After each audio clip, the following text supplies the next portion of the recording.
Welcome to lesson 2, where we'll be looking at collections. I explained earlier, collection is just a grouping of products, similar products that you want to kind of like sell together. In this case, we will start by clicking on the products section on the left side of your dashboard, and just right underneath that, you have a collection section on this left side of your screen. So I'll click on that, and that takes us into the collection space. We have a created collection that has 3 products, but what we're going to do right now is to create a new collection. To do that, we'll start by clicking on the top right, the create collection button here. Let's click on that, and that takes us in here.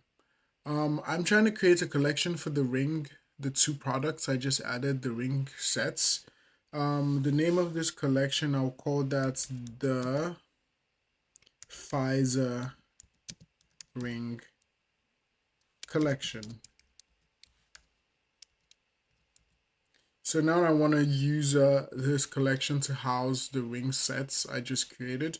If you want to add a description, you can add it, but I don't think a description is necessary. But sometimes you might want to add a description. In this case, I'm not going to add a description to this collection. The key thing here I wanted to show is in this section, the collection type. You have the option to make this manual or automated. And manual just essentially means you'd have to add every single products that you add, like we added in the last lesson. You'd have to add those to this specific collection. What I'd advise people to typically do is do the automated one. So you select the automated collection types, and what that means is just, for now, any existing product and future products, like you can see here, that match whatever conditions you set for this collection will be automatically added to this collection. So if you remember earlier, for the products we created, we added a tag. That's where some of these come in. If you look at this section, it says it highlights conditions, and products must match all conditions or any condition.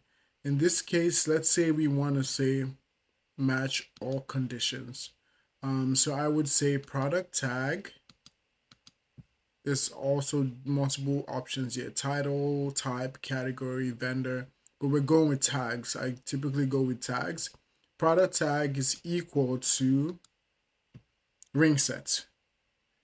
So we want to add any product that has a tag of ring sets to the Pfizer ring collection. That's what this essentially means. And as soon as this is set, this is all you need to do. If I click save on that at the bottom, you see that now we have two products in this collection. The Pfizer ring collection now has these 2 products. You could also have multiple conditions. Let's say I wanted to add another condition, and I said, instead of product tag, I said, maybe price or title. Let's say price is, let's say less than $40. These are just filters. This is the way you can organize your collections. As you create more collections, you typically come up with conditions that will match your collection. So every time you add a product, it automatically updates. If I were to save this, I guess both of these products are less than $40. Yeah, so let me refresh and see. I forgot how much I set them to. Oh yeah, just one of them is, yeah, I remember one is $49.99. So you see, now we have just one product in this collection. So let's go ahead and delete this because I want those 2 products, and then save at the top right. And we have, I'll go ahead and refresh this page, and we have both products back here.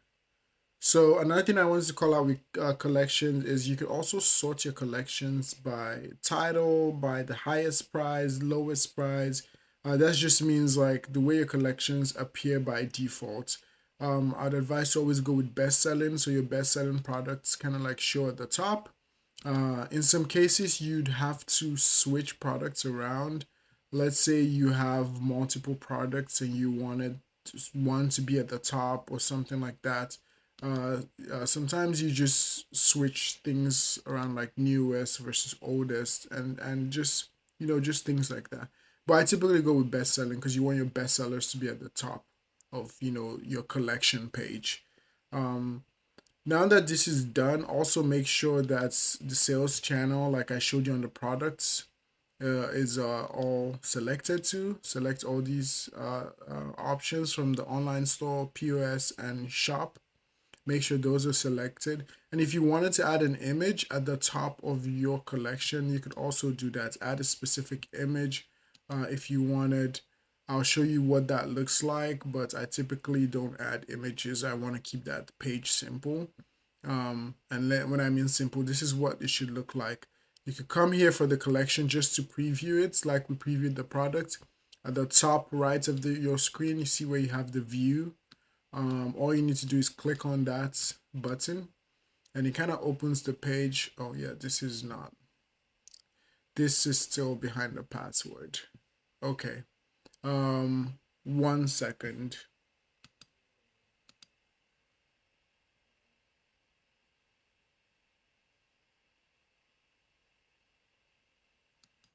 Okay, let's go ahead and try it again.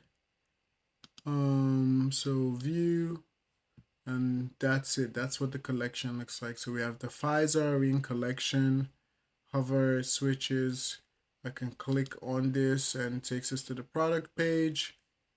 And let's go back. Right, so perfect.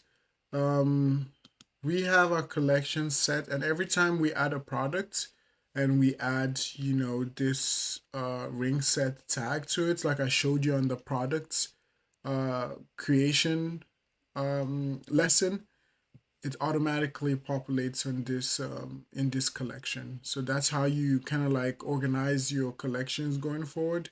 And if I were to go back, you could just keep creating new collections and add specific product tags, like you can see here, that could identify that collection. So every time you add products in the future, all you need to do is just add the equivalent tag to that product. So there you have it. Join me in the next lesson for inventory and purchase orders. I'll see you there.